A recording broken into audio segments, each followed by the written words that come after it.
भेड़िए के सिर वाले मुख्य सुरक्षा अधिकारी ने धीरे धीरे अपना कवच उतारा। उसके बाद बाकी पहरेदारों ने भी अपने कवच उतार दिए। यहां तक कि प्राचीन मिस्र के सबसे पहले माने जाने वाले फिरौन ने भी अब अपना असली रूप दिखाया। सबकी हैरानी तब बढ़ गई जब उस कवच के पीछे एक मानव नौजवान चेहरा नजर आया।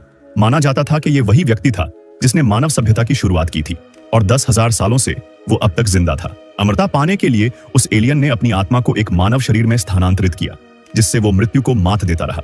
मानव शरीर भले ही नाजुक थे, लेकिन उन्हें नियंत्रित करना और ठीक करना आसान था। अपने स्थानांतरण को सुगम बनाने के लिए उसने कई ग्रहों पर विशाल पिरामिड बनाए और वहां प्राचीन मानवों को भेजा, जिन्हें वो अपनी इच्छा से नियंत्रित करता था। मानवों पर अपने शासन को बनाए रखने के लिए उसने खुद को सूर्य देवता यानी रा घोषित कर दिया। लेकिन समय के साथ पृथ्वी की सभ्यता तेजी से विकसित हुई और उन्होंने उसकी सच्चाई का पता लगा लिया, जिसके बाद जो लोग उसके गुलाम बने हुए थे उन्होंने भी विद्रोह कर दिया ताकि वो ढोंगी देवता दोबारा उनका मालिक ना बन सके। हालांकि शांति ज्यादा समय तक नहीं टिकी और हजारों सालों बाद मिस्र में खजाने की खोज कर रहे एक अमेरिकी पुरातत्वविद को खुदाई के दौरान एक विशाल धातु का गोल छल्ला मिला।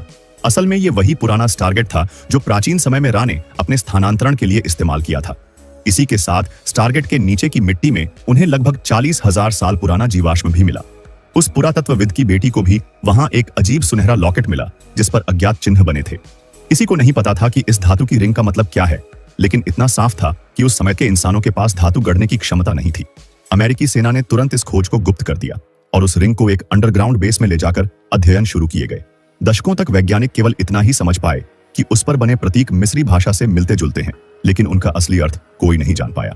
आखिरकार एक प्रतिभाशाली भाषा विशेषज्ञ डॉक्टर मार्क को बुलाया गया, जो मिस्र की सभ्यता और भाषा का गहरा जानकार था।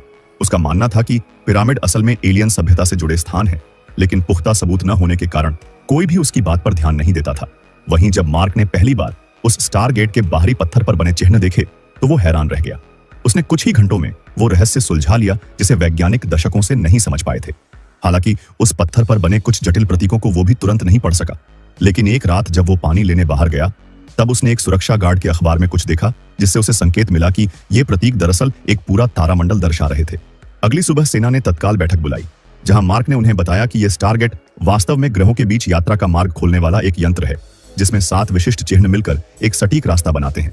लेकिन उस पत्थर में सिर्फ 6 निर्देशांक ही मिले थे, 7वां गायब था। फिर सेना ने उसे अपना सबसे बड़ा रहस्य दिखाया, एक असली विशाल स्टारगेट, जिसके बाद मार्क ने अंततः 7वां चिन्ह भी खोज लिया और जब सभी 7 निर्देशांक कंप्यूटर में डाले गए तभी वो विशाल रिंग घूमने लगी। प्रतीक एक एक कर लॉक होते गए और अचानक से उस रिंग में एक तेज नीली लहर बनी, जैसे मानो किसी और ब्रह्मांड का दरवाजा खुल गया हो।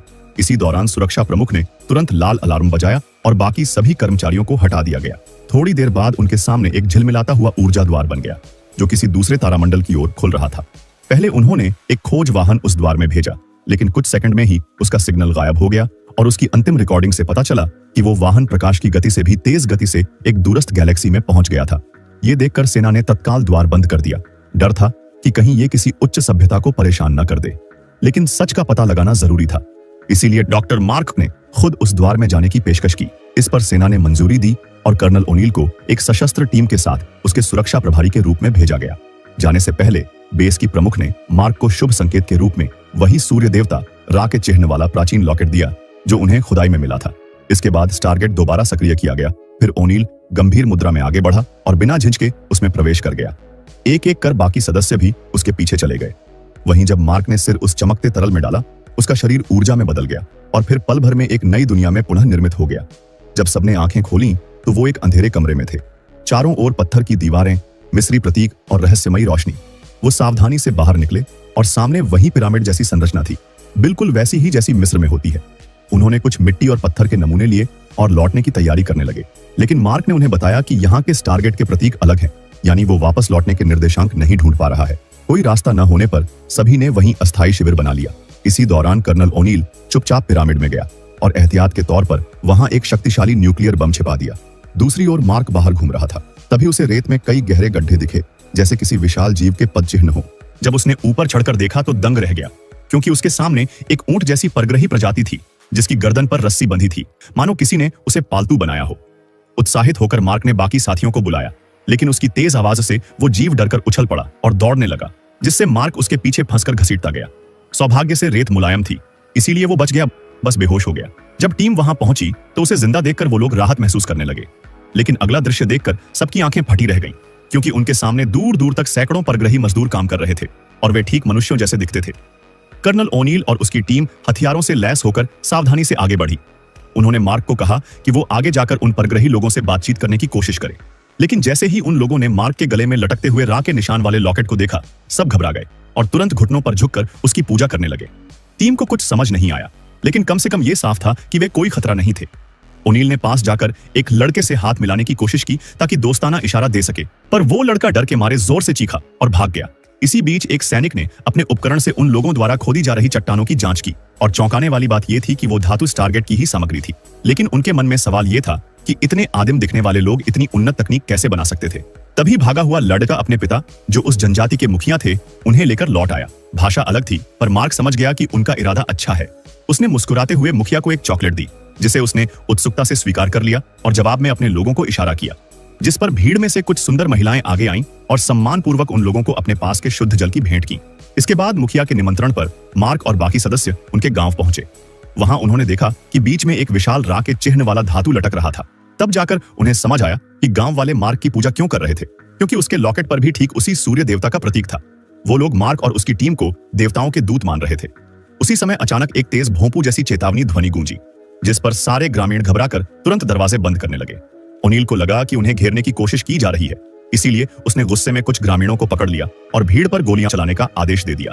मुखिया ने उन्हें रोकने की कोशिश की, लेकिन भाषा की बाधा के कारण कुछ असर नहीं हुआ।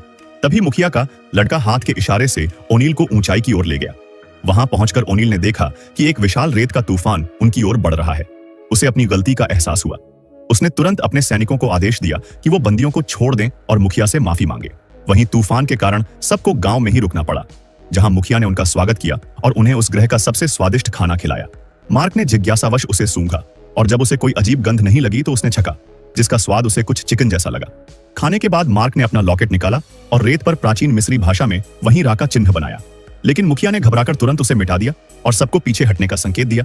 इससे साफ था कि इस ग्रह पर यह प्रतीक वर्जित था। मार्क ने सोचा अब शायद उसे इन लोगों से कोई जानकारी नहीं मिलेगी, लेकिन कुछ देर बाद स्थिति पलट गई। देवदूत समझे जाने वाले मार्क के सम्मान में मुखिया ने अपनी खूबसूरत बेटी को उसकी सेवा में भेज दिया। जब लड़की पास आई और सम्मान के तौर पर निर्वस्त्र होने लगी, तभी मार्क ने झट से उसे रोका और बाहर भेज दिया। मुखिया ने यह देखकर समझा कि शायद मार्क उसकी बेटी को पसंद नहीं करता, इसीलिए वो तुरंत झुककर माफी मांगने लगा। स्थिति को संभालने के लिए मार्क ने मुस्कुराते हुए कहा कि वो बहुत खुश है और लड़की को दोबारा अंदर ले गया। इसके बाद जानकारी की चाह में वो फिर से रेत पर मिस्री चिन्ह बनाने लगा, लेकिन लड़की भी उन चिन्ह को देखकर घबरा गई और नजरें मोड़ ली। मार्क थोड़ा निराश होने लगा, लेकिन तभी कुछ अप्रत्याशित हुआ। लड़की ने धीरे से जमीन पर कुछ आकृतियां बनानी शुरू की। वो स्टारगेट पर बने धरती के प्रतीक थे। मार्क को यह देखकर थोड़ा अच्छा महसूस हुआ, क्योंकि लड़की निश्चित रूप से कहीं ना कहीं ये चिन्ह देख चुकी थी। इसीलिए मार्क ने उससे निवेदन किया कि वो उसे उस जगह ले जाए। इस पर लड़की उसे एक गुफा तक ले गई, जो उनके समाज में निषिद्ध क्षेत्र था, जहां गुफा की दीवारों पर अजीब चित्र और प्रतीक बने थे जो इस ग्रह के इतिहास को बयान कर रहे थे। इसी दौरान ओनील और बाकी लोग भी वहां पहुंचे। मार्क ने उन्हें समझाया कि ये चित्र एक प्राचीन कहानी बताते हैं, जिसके अनुसार हजारों साल पहले एक दूरस्थ ग्रह पर रहने वाला यात्री जीव अपने नष्ट होते ग्रह से भाग निकला। उम्र बढ़ने के साथ उसकी जाति लुप्त होने लगी। तब उसने अमरता की तलाश शुरू की, जिसके बाद उसे अंततः पृथ्वी मिली, जहां उसने आदिम मानवों को देखा। उसने पाया कि मानव शरीर कमजोर होते हुए भी आत्मा के लिए उत्तम पात्र है। इसीलिए उसने अपनी आत्मा एक मानव किशोर में स्थानांतरित कर दी और यहीं से उसकी अमरता की शुरुआत हुई। उसने खुद को सूर्य देवता घोषित किया और मानव जाति का शासक बन गया। इसी के साथ ये ग्रह जहां वो अभी मौजूद थे, ये भी उसी ने स्टारगेट के जरिए लोगों को भेजकर बसाया था, ताकि वे यहाँ खनन का काम कर सकें। वहीं गुफा में मार्क को एक पत्थर की शिला भी मिली, जिस पर स्टारगेट के निर्देशांक लिखे थे, लेकिन समय के साथ उसका 7वां चिन्ह मिट चुका था, जिससे उनकी वापसी की उम्मीद फिर से टूट गई। इसके बाद सबने निश्चय किया कि वे पहले कैंप लौटकर आगे की योजना बनाएंगे, लेकिन उन्हें यह पता नहीं था कि उसी रात जब रेत का तूफान चल रहा था, तब एक पिरामिड के आकार का अंतरिक्ष यान इस ग्रह के पिरामिड पर उतरा। उसी दौरान बेस में बचे कुछ सैनिक तूफान से बचने के लिए उस समय पिरामिड के अंदर ही थे और अचानक उन पर रा के एक सैनिक ने हमला कर दिया। इसके बाद जब ओनील और मार्क वापस वहां पहुंचे, तब उन्होंने ऊपर आसमान में उस अंतरिक्ष यान को देखा जो पूरे पिरामिड को ढके हुए था। फिर उन्होंने अंदर जाकर देखा तो सब तहस नहस था। लगता था मानो वहां भीषण लड़ाई हुई थी। ये देखते ही ओनील भागकर अपने छिपाए हथियारों के स्थान पर गया, लेकिन उसने देखा कि वहां रखा न्यूक्लियर बम गायब था। तभी ऊपर से यंत्रों की गड़गड़ाहट हुई, जिसके साथ कई गोलाकार रिंगें नीचे उतरी और उनके बीच से एक मुखौटा पहने योद्धा उतरा। अज्ञात दुश्मन की शक्ति के सामने मार्क और ओनील ने हथियार डाल दिए, जिसके बाद उन्हें पकड़कर उस यान के ऊपरी हॉल में ले जाया गया। वहां कई रक्षक खड़े थे और उनके सामने से धीरे धीरे एक फिरौन जैसे वस्त्र पहने रा अपने अनुयायियों के साथ वहां आया। ये वही अमर जीव था जो अब भी जीवित है। इसके बाद उसके 2 सैनिक आगे आए और उनके सामने एक भारी वस्तु रखी। दरअसल ये वही न्यूक्लियर बम था जो ओनील पृथ्वी से लाया था। असल में अज्ञात खतरे को धरती पर आने से रोकने के लिए उसका गुप्त मिशन यही था कि अगर हालात नियंत्रण से बाहर हो जाए तो वो टारगेट को नष्ट करने के लिए उस बम को सक्रिय कर दे। इसके बाद रा ने अपने रक्षकों को इशारा किया और सभी ने अपने कवच उतार दिए। यहां तक कि सबसे रहस्यमय रा ने भी अपना चेहरा दिखाया और ये दोनों हैरान रह गए। उस मुखौटे के पीछे कोई देवता नहीं बल्कि एक युवा इंसान था। ये देखकर जमीन पर घुटनों के बल बैठे कर्नल को एहसास हुआ कि जिसे वो ईश्वर समझते थे वो असल में एक साधारण प्राणी है। इसीलिए उसने तुरंत पलटवार करने का फैसला किया और मौका पाते ही दुश्मनों के हथियार छीनकर एक सैनिक को ढेर कर दिया। लेकिन इस झड़प के बीच मार्क को एक एनर्जी ब्लास्ट लगा और वो जमीन पर गिर पड़ा। कर्नल के जरा से हिचकिचाने पर बाकी सैनिकों ने उसे भी पकड़ लिया और पानी से भरी एक कैदखाने जैसी जगह में डाल दिया, जहां उसके बाकी टीम के सदस्य पहले से बंद थे। इधर रा ने उन शहर वासियों पर बिना अनुमति अजनबियों को शरण देने का आरोप लगाया और सजा के तौर पर 2 लड़ाकू स्पेसशिप भेजकर उन पर हमला करवा दिया। फिर आसमान से बरसती ऊर्जा किरणों ने सब कुछ तहस नहस कर दिया। सैकड़ों लोग मारे गए और पूरा शहर तबाह हो गया। उधर काफी देर बाद मार्क को होश आया, जहां वो किसी रहस्यमय चिकित्सा कक्ष में था। उसके सारे घाव गायब थे, जैसे कुछ हुआ ही ना हो। दरअसल मार्क अभी जिस उपकरण में मौजूद था वो एक उन्नत एलियन उपकरण था जो शरीर को तुरंत ठीक कर देता था और इसी के इस्तेमाल से रा हमेशा जवान और स्वस्थ रहता था। इसी दौरान मार्क एक बच्चे को देखकर उसका पीछा करने लगा और अंततः रा के पास पहुंच गया, जहां रा ने उसे बताया कि मैंने ही लाखों साल पहले मानव सभ्यता को बसाया और अब तुम लोगों ने परमाणु शक्ति हासिल कर मुझे ही समाप्त करने की साजिश की है। इसीलिए अब मैं तुम्हारे ही बम की तीव्रता को कई गुना बढ़ाकर पृथ्वी पर भेज दूंगा, जिससे एक ही बार में पूरी मानव सभ्यता समाप्त हो जाएगी। इसी के साथ रा ने मार्क को खुद की जान बचाने के लिए एक प्रस्ताव दिया कि वो यहाँ के सभी लोगों के सामने अपने साथियों को खुद मारे, ताकि सबको साबित हो सके कि वही एकमात्र ईश्वर है। उधर मुखिया की लड़की शारिन ने तय किया कि वो सबको असली इतिहास बताएगी और उनको मार्क और उसके साथियों को बचाने के लिए प्रोत्साहित करेगी। अगले दिन रा ने पूरे शहर को पिरामिड के सामने इकट्ठा किया ताकि मार्क के परीक्षण का तमाशा दिखाया जा सके। जैसे ही मार्क को हमला करने के लिए मजबूर किया गया, तभी मुखिया के लड़के ने मार्क को कर्नल द्वारा दिए गए लाइटर से एक इशारा किया। दरअसल उन्होंने पहले ही टीम के हथियार हासिल कर लिए थे। मार्क ने संकेत समझ लिया और अचानक रा के सैनिकों पर हमला कर दिया। गोलियों की आवाज गूंजते ही पूरे मैदान में अफरा तफरी मच गई। उसी भीड़ का फायदा उठाकर मार्क और उसके साथी वहां से भाग निकले और मुखिया के बेटे की मदद से एक गुफा में छिप गए, जहां सबने बैठकर पलटवार की योजना बनाई। अगली सुबह मुखिया का बेटा दीवार पर जीत का निशान बना रहा था। मार्क ने ध्यान से देखा तो पाया कि असल में वही प्रतीक पृथ्वी पर लौटने के लिए आवश्यक 7वां निर्देशांक था। अब उनके पास घर लौटने का रास्ता था, लेकिन उससे पहले उन्हें रा की विनाशकारी योजना को रोकना था। इसीलिए सभी मिलकर गुलामों के वेश में खदान में गए, जहां उन्होंने एक सैनिक को चुपचाप मारकर उसका मुखौटा उतार दिया और लोगों को दिखाया कि उनका देवता भी सिर्फ एक साधारण इंसान जैसा प्राणी है। ये देखकर भीड़ में बगावत फैल गई।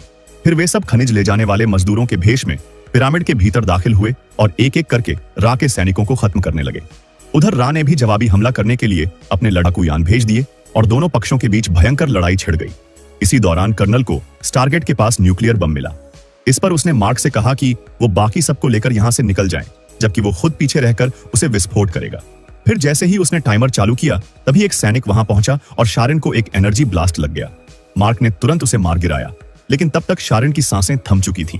घबराकर मार्क उसे अंतरिक्ष यान में ले गया और वहां के पुनर्जीवन कक्ष में उसे रखा, जिससे कुछ ही देर में शारिन चमत्कारिक रूप से जीवित हो उठी। और जैसे ही मार्क उसे लेकर निकलने लगा, तभी अचानक से रा उसके सामने आ गया। उसने मार्क का सिर पकड़ लिया और अपनी ऊर्जा से उसे मारने की कोशिश करने लगा। इसी दौरान एक सैनिक से लड़ते हुए कर्नल ने उसके हाथ से यान के स्थानांतरण द्वार को सक्रिय कर दिया और सौभाग्य से उस द्वार के दूसरे छोर पर मार्क और शारिन के होने की वजह से द्वार खुलते ही उस सैनिक का सर ऊपर पहुंच गया और उसी तरह मार्क और शारिन सुरक्षित नीचे पहुंच गए। इधर मुखिया और शहरवासी गुस्से में हथियार उठाकर विद्रोह कर चुके थे। उन्होंने मिलकर रा के सभी सैनिकों को खत्म कर दिया। रा ने स्थिति हाथ से निकलती देख अपना यान उड़ाकर वहां से निकलने की कोशिश की, लेकिन तभी बम का टाइम खत्म होने पर कर्नल और मार्क के दिमाग में एक विचार आया और उन्होंने तुरंत स्थानांतरण प्रणाली की मदद से उस बम को रा के यान में भेज दिया, जिससे कुछ ही सेकंड बाद रा के डर से भरे चेहरे के साथ उसका पूरा अंतरिक्ष यान विस्फोट में तबाह हो गया और उस तथाकथित देवता की अमर सत्ता राख में बदल गई। वहीं ग्रह पर मौजूद सभी गुलामों ने अपनी आजादी की जीत पर जोरदार जयकारे लगाए और उन्हें आजाद कराने पर कर्नल को सबने सलामी दी। इसके बाद मिशन पूरा होने पर कर्नल और उसके साथी धरती पर लौटने लगे, लेकिन मार्क ने वहीं रुकने का फैसला किया ताकि वो इन लोगों को सभ्यता और ज्ञान की राह दिखा सके। और इसी के साथ ये फिल्म यहीं पर समाप्त हो गई। हम आशा करते हैं कि आपको ये कहानी पसंद आई होगी। अगर आई हो तो हमारे वीडियो को लाइक जरूर करें और आपके अपने चैनल ग्लोबल साइन हिंदी को सब्सक्राइब करके हमें सपोर्ट करें और ऐसी ही दिलचस्प कहानियों के लिए बेल आइकन भी दबाएं ताकि कोई भी नया वीडियो आपसे मिस न हो जाए।